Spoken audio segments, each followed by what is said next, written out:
ನಮಸ್ಕಾರ ಸರ್. ನಾನು ವರಲಕ್ಷ್ಮಿ ಕಟಾಚಿಕಂಡಳ್ಳಿ. ಮತ್ತೆ ನಾನು ಪ್ರೆಗ್ನೆಂಟ್ ಆದಾಗ ನನ್ನ ಹೊರಗೆ ಕಳಿಸಿದ್ದೆ ಸರ್ ನಾನು. ಮತ್ತೆ ನನ್ನ ಮಗನ್ಗೆ 18 ವರ್ಷ ಆಯ್ತು ಅಂತೇಳಿ ನಾನು ಜಮೀನ್ ಬೇಕಂತ ನನ್ನ ಹೊಲದಲ್ಲಿ ಕ್ಲೀನ್ ಮಾಡ್ತಾ ಇದ್ರೆ ಸರ್ ನನ್ನ ಹೊಡೆಯಕ್ಕೆ ಬರ್ತಾರೆ, ಬೈತಾರೆ ಸರ್. ನನ್ನ ಮುಚ್ಚಿಟ್ಕೊಂಡು ಸರ್ ನನ್ನ ಹೊಡೆಯಕ ನನ್ಗೆ ರಕ್ಷಣೆ ಕೊಡೋರು ಯಾರಿಲ್ಲ ಸರ್. ಇಲ್ಲಿ ಮುಸ್ ತಗೊಂಡಿದ್ದು ಚಿಕ್ಕಪ್ಪಯ್ಯ, ಅಕ್ಕಯ್ಯಮ್ಮ, ಮುಂಚೆಯಮ್ಮ, ನಾಗೇಶ್ ಸರ್. ಜನ ನನ್ಗೆ ತೊಂದ್ರೆ ಕೊಡ್ತಾರೆ ಸರ್. ನನ್ಗೆ ಮೈದಾ ಆಗ್ಬೇಕು ಸರ್. ಅವರು ಯಾರು? ಚಿಕ್ಕಪ್ಪಯ್ಯ. ಮತ್ತೆ ಇನ್ನೊಬ್ರು ಮುಂಚೆಯಮ್ಮನವರು ತಂಗಿ ಆಗ್ಬೇಕು. ಮತ್ತೆ ಅವನ ಮಗ ಆಗ್ಬೇಕು ನಾಗರಾಜು, ನಾಗೇಶು, ಅಕ್ಕಯ್ಯಮ್ಮ, ಅತ್ತೆ ಸರ್ ಅವರು. ಮತ್ತೆ ಸರ್ ಹುಟ್ಟಿದ ಮನೇಲಿ ಇದ್ದೆ ಸರ್ ನಾನು. ಈಗ ಇಲ್ಲಿಗೆ ಬಂದ ಎಷ್ಟು ದಿವಸ ಆಯ್ತು ಸರ್? ನಾನು 3 ದಿವಸ ಆಯ್ತು ಸರ್. 2-3 ವರ್ಷಕ್ಕೆ ಓಡಾಡ್ತಾನೆ ಇದ್ದೀನಿ ಸರ್ ನಾನು. ಮತ್ತೆ 4 ದಿವಸ ಆಯ್ತು ಹೊಲ ಉಳ್ಳ ನಾನು ಬಂದೆ ಸರ್, ಹೊಲ ಬಿತ್ತನಂತ. ಮತ್ತೆ ನೀನ್ ಅವಳು ಬಂದು ಹೊಲ ಬಿತ್ತಿದ್ಯಾ? ಇಷ್ಟು ದಿನ ಎಲ್ಲಿದ್ಯಾ ನೀನು? 20 ವರ್ಷ ಆಯ್ತು ಹೋಗಿ ಯಾವನ ಹತ್ರ ಇದ್ಯಾ ನೀನು? ಎಲ್ಲಿದ್ಯಾ? ಅಲ್ಲಿಗೆ ಹೋಗು, ಅಲ್ಲೇ ಸಾಧ್ಕೊ ಅಂತ ನನ್ಗೆ ಹಿಂಸೆ ಕೊಡ್ತಾರೆ ಸರ್. 4 ದಿವಸದಿಂದ ಊರಲ್ಲಿದ್ದೀನಿ ಸರ್. ಊರಲ್ಲಿ ದೊಡ್ಡವ್ರಿಗೆಲ್ಲ ಹೇಳ್ದೆ ಸರ್ ನಾನು, ಅಲ್ಲೆಲ್ಲ ಹೋಗು, ಅವ್ರು ನಿನ್ ಒಡೆಗೆ ಬಂದಾಗ ನಾವ್ ಬರ್ತೀರಿ ಅಂತ ಹೇಳ್ತಾರೆ ಸರ್. ಅವ್ರು ಬಂದಿಲ್ಲ, ಏನಿಲ್ಲ ಸರ್. ನನ್ಗೆ ಜಮೀನ್ ಬೇಕು ಸರ್. ನನ್ನ ಮಗ ಇದ್ದಾನೆ, ಜಮೀನ್ ಬಗ್ಗೆ ನಮ್ಮ ಯಜಮಾನ್ 3 ದಿವಸ ಹುಡುಗಾಡಿರ್ತಾರೆ, ನಮ್ಮ ಯಜಮಾನ್ ಸಿಕ್ಕಿಲ್ಲ. ಮತ್ತೆ ನಾನೇ ಬಂದ ಧೈರ್ಯ ನಿಂತ್ಕೊಂಡು ತಾತ್ಬೇಕಂತ ಬಂದು ನಾನು ಹೊಲದಲ್ಲಿ ಹೊಲ ಅವರೇ ಗೊತ್ತಿದ್ದಾರೆ.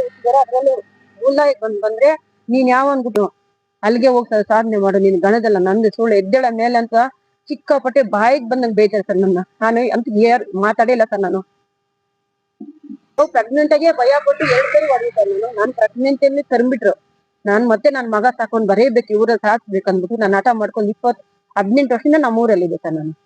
ಮತ್ತೆ ಇವಾಗ ಅವನು ಇದಾಗಿದ್ದಾನೆ. ಅದರಿಂದ ನನ್ಗೆ ಜಮೀನ್ ಬೇಕು. ನನ್ನ ಗಂಡಂದು ನಮ್ಮ ಮಾವ ದೊಡ್ಡದಿಂಗಪ್ಪ, ನನ್ನ ಗಂಡ ನಾರಾಯಣ ಸ್ವಾಮಿ ಸರ್.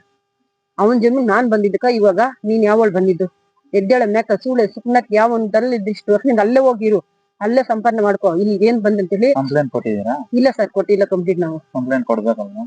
ಕೊಡ್ಬೇಡ, ಊರಲ್ಲಿ ದೊಡ್ಡವ್ರು ಬಿಡ್ಬಾರ್ದು ಅಂದ್ಬಿಟ್ಟು ಅವತ್ತು ನನ್ ಪ್ರಶ್ನೆ ಕೊಟ್ಟಿಲ್ಲ ಊರಲ್ಲಿ. ಇವತ್ತು ಕೊಡ್ತಾರೆ ಕೇಳ್ಬಿಟ್ಟು ನಾನು ಕಂಪ್ಲೀಟ್ ಕೊಡೋಣ ಅಂತ ಮತ್ತೆ ಬಂದು 4 ದಿವಸದಿಂದ ನಾನು ಓಡಾಡ್ತೇನೆ ಸರ್ ರಾಜಕೀಯದಲ್ಲಿ. ಒಬ್ರು ಬಂದು ನನ್ನ ಪರವಾಗಿ ಮಾತಾಡಿಲ್ಲ. ಅಲ್ಲ ಅವ್ರ ಮನೆ ಹತ್ರ ಹೇಳ್ತಾರೆ, ನಾವಿದ್ರೆ ಹೋಗಮ್ಮ ನೀನ್ ಮಾಡು ಅಂತಾರೆ. ಮತ್ತೆ ಇಲ್ಲಿ ಬಂದು ಇದ್ ಮಾಡ್ಬೇಕಾ? ಯಾರು ಬರ್ತಾ ಇಲ್ಲ ಸರ್. ಅವ್ರ ಬಾಯಿ ಬಂದಾಗ ಹತ್ರ ಬಂದಿದ್ದಾನೆ ಸರ್, ನನ್ನ ಮುತ್ತು ತಗೊಂಡು ನರ್ಗ್ಬಿಡ್ತೀನಿ ಅಂತಾನೆ ಸರ್. ನಾನು ಗಾರೆ ಕೆಲಸ ಮಾಡಿ ನನ್ ಮಗನ್ ತಕೊಂಡಿದ್ದೆ ಸರ್. ಮತ್ತೆ ನನ್ಗೆ ನನ್ ಮಗ ಇದ್ದಾನೆ, ನನ್ ಜಮೀನ್ ಬೇಕು, ನಾನು ಉಳ್ಬೇಕು ಅಂತ ಬಂದ್ ಸಾಧನೆ ಮಾಡ್ಬೇಕಂತೇಳಿ ಊರಲ್ಲಿ ಬಂದಿದ್ದಕ್ಕ ಇವತ್ತು ನನಗೆ ಹಿಂಸೆ ಕೊಡ್ತಾರೆ. ಅವಾಗೂ ಅದೇ ಹಿಂಸೆ ಕೊಟ್ರು, ಇವಾಗೂ ಅದೇ ಹಿಂಸೆ ಕೊಡ್ತಾರೆ ಸರ್. ನನ್ನ ಗಂಡನ್ಗೆ ಅಷ್ಟು ಗೊತ್ತಾಗಲ್ಲ. ಅವನು ಯಾರು ಹೆಂಗ್ ಹೇಳಿದ ಹಂಗೆ ಕೇಳ್ತೀನಿ ಸರ್. ಆತರ ಅವನು. ಅದರಿಂದ ನಾನು ತಿರುಗ್ಬಿಟ್ಟು ಅಲ್ಲ ಅವ್ರ ಹಾಕೊಂಡ್ಬಿಟ್ಟು ಅಂದ್ಬಿಟ್ಟು ಇವಾಗ ಏನಕ್ ಬಂದೆ ಅಂದ್ಬಿಟ್ಟು ನಿನ್ನೆನಿಂದ ನಂಗೆ ಹಿಂಸೆ ಕೊಡ್ತಾರೆ ಸರ್. ಎಲ್ಲ ಅಕ್ಕಪಕ್ಕ ಎಲ್ಲ ಕೇಳಿಸ್ಕೊಂಡಾರ ಸರ್, ಯಾರು ಮಾತಾಡಲ್ಲ ಸರ್. ನಾನು ಯಾರಿಗೂ ಕೆಟ್ಟವರಲ್ಲ ಸರ್. ನಾನು ಹೋಗಮ್ಮ ನೀನ್ ಸಾಧನೆ ಮಾಡ, ಅವ್ರ ಹತ್ರ ಏನ್ ಮಾಡ್ತಾರ ನೋಡು, ಮಾಡ್ದಾಗ ಹೊಡ್ಸ್ಕೊಂಡು ಕಂಪ್ಲೀಟ್ ಕೊಡು, ನಾವೆಲ್ಲ ಮಾತಾಡಕ್ಕಾಗಲ್ಲ ಅಂತ ನನ್ಗೆಲ್ಲ ಧೈರ್ಯ ಹೇಳ್ತಾರೆ. ಆದ್ರೆ ನನ್ನ ಹತ್ರ ಬಂದ್ ಯಾರು ನನ್ಗೆ ಯಾಕೆ ಆತರ ಬೈತೀಯಾ, ಬೆಳ್ಳಿದಾಳೆ ಅಂತ ಯಾರು ಬಂದು ನನ್ ರಚನೆ ಕೊಟ್ಟಲ್ಲ ಸರ್. ಇಲ್ಲಿ 4 ದಿನದಿಂದ ಅವ್ರನ್ನೆಲ್ಲ ಕೇಳ್ಕೊಂತೇನೆ ಸರ್, ಬನ್ನಿ ಅಣ್ಣ ಈ ತರ ಆಯ್ತು. ನನ್ ಮಗ ಇದ್ದಾನೆ, ನಾನು ಮೆಂಟಿನಿ, ನಾನು ಯಾರು ಕರ್ಕೊಂಡು ಹೋಗಿಲ್ಲ. ನನ್ ವಿಪರೀತ ನಂಗೆ ಅವಮಾನ ಮಾಡಿದ್ರು, ಪ್ರಪಂಚ ಅವಮಾನ ಮಾಡ್ಬಿಟ್ಟು ಸರ್ ಇವ್ರು. ಯಾರನ್ನ ಕರ್ಕೊಂಡು ಓಡೋಗ್ ಬಿಟ್ಲು ಅಂದ್ಬಿಟ್ಟು ಚಿತ್ರ ಮಾಡಿ ನನ್ಗೆ ಹಿಂಸೆ ಕೊಡ್ತಾರೆ ಸರ್.